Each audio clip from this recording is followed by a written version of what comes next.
The Coubre Lighthouse is a popular tourist attraction located in southwestern France, near the town of La Tremblade. It is a tall, 64-meter lighthouse built in 1905, located on a rocky promontory near the Bay of Biscay. During your visit, you can climb the 301 steps of the lighthouse to reach the observation platform located at a height of 55 meters. From here, you can admire a spectacular panoramic view of the Atlantic coast, the nearby forest, and the surrounding areas.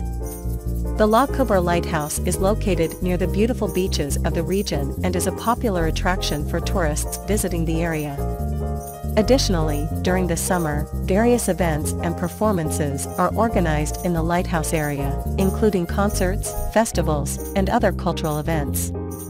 If you are passionate about history and architecture, you can also explore the Lighthouse Museum, which houses an impressive collection of objects and information about the history of the lighthouse.